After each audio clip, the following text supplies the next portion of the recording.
और आपको हंसी आएगी अगर मैं आपको बताऊंगी कि वहां से रिपोर्टिंग हो कैसे रही है। मतलब फिलिस्तीन तो जाने का सवाल ही पैदा नहीं होता। इसराइल में भी एक होटल में ये लोग रुके हुए हैं। देखिए, जो आतंक फैलाता है उसको आतंकवादी तो कहा जाएगा। वो सरकार से स्पॉन्सर्ड आतंकवाद है या गैर सरकारी आतंकवाद है, सिर्फ फर्क इस बात का है। मैं इसमें नहीं पढ़ना चाहती कि कौन किसको क्या कह रहा है, लेकिन फर्क ये है कि ये सेलेक्टिव रिपोर्टिंग क्यों हो रही है। क्या वाकई इसराइल भारत का इतना कोई करीबी दोस्त है? क्या इसराइल नेपाल है? क्या इसराइल, मुझे लगता है बहुत सारे पत्रकार जो वहां पहुंच चुके हैं वो नक्शे में भी नहीं बता सकते हैं कि इसराइल है कहाँ। उसके बावजूद भी जो उनको वहां लेके गया है वो है एक पूरी कंस्टिट्यूएंसी। एक ऐसी पूरी कंस्टिट्यूएंसी तैयार हो गई है जो कुछ भी मुस्लिम नफरत के नाम पर खरीदने को तैयार है। ये लोग वहां पर गए हैं ये बताने के लिए, दिखाने के लिए कि स्टूडियो से नफरत फैलाना काफी नहीं था। इसके लिए हम बाकायदा टिकट खरीद के जा सकते हैं। और आपको हंसी आएगी अगर मैं आपको बताऊंगी कि वहां से रिपोर्टिंग हो कैसे रही है। मतलब फिलिस्तीन तो जाने का सवाल ही पैदा नहीं होता।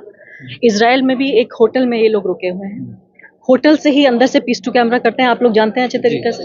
वहीं से रिपोर्टिंग करते हैं, यानी कि जो आप स्टूडियो में आराम से कर सकते थे वो चीज़ इजरायली अधिकारी सोशल मीडिया के जरिए और अपनी प्रेस कॉन्फ्रेंसेस के जरिए सारी सूचनाएं वैसे ही दे देते हैं। वहां आके उस होटल में भारतीय पत्रकारों को कोई एक्सक्लूसिव इन्फॉर्मेशन नहीं दी जा रही है, लेकिन वहां पर एक होटल में बंद होकर सिर्फ ये कहने के लिए कि हम यहाँ पर मौजूद हैं ताकि नफरत फैलाई जा सके। 2024 के चुनाव के मद्देनजर ये लोग उम्मीद कर रहे हैं कि ये लंबा देखिए खींचने वाला है ये पूरा झगड़ा। और 2024 से पहले अभी 5 राज्यों में जो विधानसभा चुनाव है, जिसमें से प्रेडिक्शन ये है कि इसमें से 4 कम से कम और हो सकता है 5 भी बीजेपी हार रही है। तो ये सब लोग गए हैं, अब ये चुनावी कैंपेन करने के लिए गए हैं दरअसल बीजेपी के लिए इसराइल जाके, ताकि और ज्यादा एक फसाद का नया एक मोर्चा खोला जा सके। अक्षय उपाध्याय लगातार कह रहे मैं तो मरते मरते बचा। अब मैं इंडिविजुअल जर्नलिस्ट पे कमेंट्री नहीं कर सकती हूँ, लेकिन आपको पता है कि युद्ध की रिपोर्टिंग है तो फिर आप बचेंगे भी। कल मैं एक देख रही थी, बड़ा हास्यास्पद वीडियो था जिसमें एक भारत का ही पत्रकार था, एक इन्हीं टीवी चैनल में से एक को पीछे जो जोर जोर से बोल रहा था, तो उसको इजरायली फौजी को उसे बताना पड़ा कि तुम जहाँ हो वो तुम्हारा स्टूडियो नहीं है, खामोश हो जाओ, यहाँ युद्ध चल रहा है। मैम, कुछ लोग इसको आतंकवाद की लड़ाई बता रहे हैं, कुछ लोग इसको आजादी की लड़ाई बता रहे हैं, आप कैसे देख रहे हैं? देखिए, पूरे तौर पे मैं कहती हूँ कि इसका जो टूल है वो अलग हो सकता है, लेकिन आज जो हमास ने किया वो एक बहस हो सकती है कि ऐसा करना चाहिए था क्या। जो फिलिस्तीन की आज़ादी का पूरा मुद्दा है, क्या उसे फ़ायदा पहुंचाया या नुकसान पहुंचाया। लेकिन ये नहीं भूल जाना चाहिए कि ये पूरी जो लड़ाई है ये 23 लाख फिलिस्तीनियों की लड़ाई है, ये कुछ 100 और कुछ हज़ार हमास की लड़ाई नहीं है। ये पूरी दुनिया में जो सिद्धांत हैं, सिद्धांत जो कि मानवता के सिद्धांत हैं, जो संयुक्त राष्ट्र के सिद्धांत हैं, वो तमाम संयुक्त राष्ट्र के तमाम डिक्लेरेशंस और संयुक्त राष्ट्र की तमाम जो संधियां हैं जिन पर हमारे जैसे देश ने भी सिग्नेचर किए हैं, ये उस सब के विरुद्ध है। वो ये कहता है कि एक व्यक्ति को अपनी पूरी आज़ादी के साथ रहने का हक है।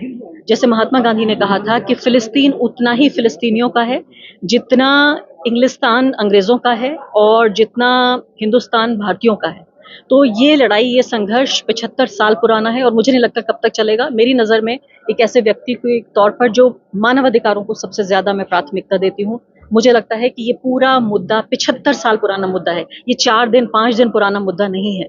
और ये मुद्दा है फिलिस्तीन के 23 लाख लोगों की आज़ादी और उनके बुनियादी अधिकारों। इजराइल ने कहा गाजा को खाली कर दीजिए, और हमारे प्रधानमंत्री मोदी इजराइल का समर्थन कर रहे हैं।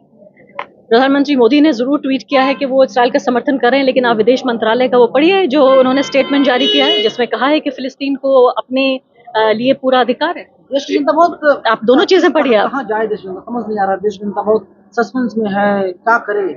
सस्पेंस की कोई जरूरत ही नहीं है। मुझे लगता है ये तस्वीर बिल्कुल साफ है कि आज़ादी, अधिकार और जो बुनियादी मानव अधिकार हैं उनके लिए खड़ा होना है। एक हिंदुस्तानी को सिर्फ ये सोचना चाहिए कि उसे अपने लिए क्या चाहिए, जितना उसे अपने लिए चाहिए, जितना उसे अपने लिए चाहिए उतना ही उसे फिलिस्तीन के लिए भी सोचना चाहिए। योगी आदित्यनाथ का बयान आता है, वे कहते हैं कि जो भारत सरकार के खिलाफ होगा तो हम उसके ऊपर कार्रवाई करेंगे। देखा गया एएमयू में आंदोलन हुआ और एएमयू के 4 छात्रों पर केस दर्ज कर लिया गया।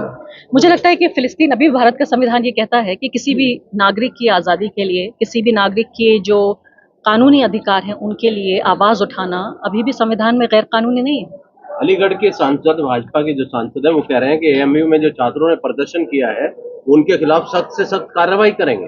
अब देखिए यहाँ तो जब आम जनता नाराज है आज़ाद है सब कुछ कहने के लिए, तो अब नेताओं का क्या जिक्र करें। मैं तो सिर्फ सीधे तौर पे इसको देखती हूँ कि इसको हिंदू मुस्लिम राजनीति के एक नए मोर्चे के तौर पर खोला जा रहा है। इनको नहीं पता कि फिलिस्तीन का इतिहास क्या है, नहीं पता कि जो इजराइल है उसके आतंक का कितना पुराना इतिहास है 75 साल में।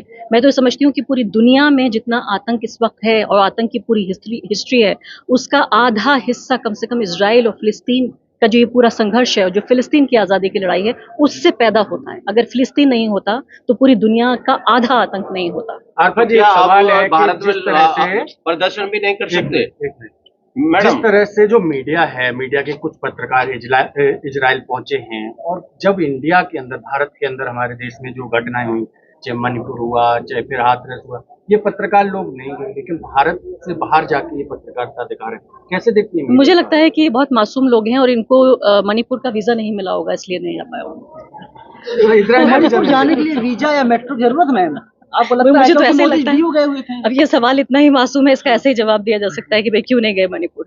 मोदी जी ने वीजा नहीं दिया जनता होगा। कंफ्यूज है भारत कि के नक्शे हम, में नहीं जैसे है। मोदी जी ने कहा है कि हम इजराइल के समर्थन में हैं, लेकिन कुछ लोग कह रहे हैं कि फिलिस्तीन सही है। तो जनता कंफ्यूज है कि किसका समर्थन करना चाहिए और कौन इसमें सही है, कौन इसमें गलत है। देखिए, आपको ना तो सरकार को सुनने की जरूरत है, ना ही आपको टीवी चैनल को सुनने की जरूरत है। आपको सिर्फ ये देखने की जरूरत है कि मानवता का तकाजा क्या कहता है। आपका क्या नाम है? निशा, आपको क्या चाहिए? एक इंसान के तौर पर, एक भारतीय के तौर पर आपको चाहिए कि आपको बुनियादी अधिकार होने चाहिए, आपके पास बुनियादी आज़ादी होनी चाहिए और आपको ये हक हो कि आप किसी भी तरह की पहचान के बावजूद आपको जीने का हक हो। सिर्फ इतना ही एक फिलिस्तीनी मांग रहा है। क्या आप इसके खिलाफ हो सकती है? तो यहाँ पे आप ये कह रहे हैं कि मतलब हमें फिलिस्तीन को सपोर्ट करना चाहिए, इजराइल को सपोर्ट नहीं करना चाहिए, जबकि दोनों की ही लड़ाई। आपने कहा कि अभी एक सवाल पूछा गया था कि फिलिस्तीन को आतंकवादी कहा जा रहा है। तो इसमें दोनों चीजों में कौन, मतलब मैं वही सवाल मेरा दोबारा से वही है कि इसमें हम किसको सही कहें और किसको गलत देखिए, कहें। फिलिस्तीन को मुझे नहीं लगता कोई आतंकवादी कह रहा है। हमास की आतंकवादी कहने पे बहस हो सकती है कि संयुक्त राष्ट्र ये कह रहा है, कहता है कि भाई हमास जो है वो डेजिग्नेटेड टेररिस्ट ग्रुप है। अब टेररिज्म की डेफिनेशन क्या होती है? टेररिज्म की बुनियादी डेफिनेशन ये है कि अगर कोई अपने राजनीतिक उद्देश्य से हिंसा का इस्तेमाल करता है, वो आतंकवाद है। तो हमास जो कर रहा है, हमास ने जो मासूम वहाँ इजरायली लोगों की हत्या की, वो आतंकवाद की श्रेणी में आता है। लेकिन इसके साथ साथ इसी सांस में, इसके बिना ये वाक्य पूरा नहीं होगा कि जो इजराइल कर रहा है 75 साल से, वो लगातार आतंकवादी कार्रवाई है जो हमास के मासूम लोगों के ऊपर कर रहा है। तो हमास के गुनाह लिखने का समय तो है ये, लेकिन जो पूरा एक नरसंहार का 75 साल का इतिहास है इजराइल का, उसके बिना हमास की नाइंसाफी की कहानी नहीं लिखी जा सकती। मैम, जिस तरीके से गाजा का बिजली, पानी और इंटरनेट भी बंद कर दिया गया, पत्रकार के तौर पर आप कैसे देख रही हैं? तो भारतीय मीडिया का कोई भी इसको नहीं उठा रहा है कि इजराइल ने कहा गाजा गाजा को खाली रोक दिया कर गया दीजिए। मुझे तो लगता है कि दुनिया के इतिहास में ये काले अक्षरों में लिखा जाएगा। हॉलोकॉस्ट की आपने कहानियां सुनी होंगी। हम तब जिंदा नहीं थे, हम मौजूद नहीं थे। मैं समझती हूँ कि जो यहूदियों के साथ 1930 और 40 के दशक में जो जर्मनी में हुआ, आज वही लोग जो सबसे ज्यादा प्रताड़ित थे, जिनके ऊपर ये प्रताड़ना हुई, ये जुल्म हुआ, इत्तेफाक देखिए आप, ये बहुत दुखद इत्तेफाक है कि वही लोग आज हॉलोकॉस्ट कर रहे हैं फिलिस्तीन के लोगों के ऊपर। इससे कम इसको नहीं आंका जा सकता। हमने हॉलोकॉस्ट की कहानियां पढ़ी थी, आज अपने सामने हम हॉलोकॉस्ट होता हुआ देख रहे हैं। Ma'am, Thank you. एक लास्ट सवाल है। जिस तरह से जो पत्रकार वहां पर पत्रकारिता कर रहे थे, उनकी कई की हत्या हो चुकी, 2 से 3 की, लेकिन जो भारतीय पत्रकार गए हैं उनको वॉर जोन की तो ट्रेनिंग भी नहीं है।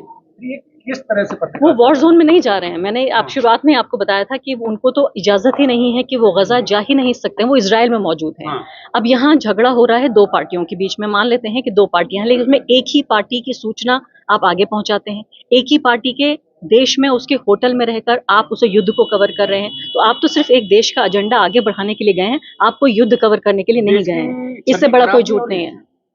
अब भारतीय मीडिया तो एक मजाक हो ही चुका है। आपको ये भी मालूम होगा कि पूरी दुनिया में इस वक्त पूरे जो वेस्टर्न मीडिया के लोग हैं, जो फैक्ट चेकर्स हैं, वो ये हैरान हैं कि आखिर वो फैक्ट चेकिंग बाकी जगहों पे तो कर रहे हैं, लेकिन ये हिंदुस्तानी लोग फेक न्यूज़ क्यों फैला रहे हैं? सिर्फ फैला नहीं रहे हैं, बना भी रहे हैं। क्रिएशन ऑफ फेक न्यूज़, यानी इजराइल और हमास के इस पूरे युद्ध में भारतीय मीडिया फेक न्यूज़ को क्रिएट कर रहा है। लेकिन इससे इंटरनेशनल इफेक्ट पड़ेगा ना? इंटरनेशनल बदनामी हो रही है और लोग ये सोच रहे हैं कि पूरी दुनिया में जो सबसे बड़ा लोकतंत्र है और सबसे बड़ी आबादी वाला देश भी है, वहाँ ये देखिए कि आप सच्ची खबरें तो दूर की बात है, फेक न्यूज़ फैलाना भी दूर की बात है, बनाई जा रही है। जो भारत के अंदर हुआ करती थी वो विश्व पटल पे पहुंच गई है। हाँ, हंस रहे हैं लोग कि देखिए कि ये भारत का मीडिया है। खबरों में बने रहने के लिए फोरम 4 को सब्सक्राइब करें और नोटिफिकेशन पाने के लिए बेल आइकन दबाएं।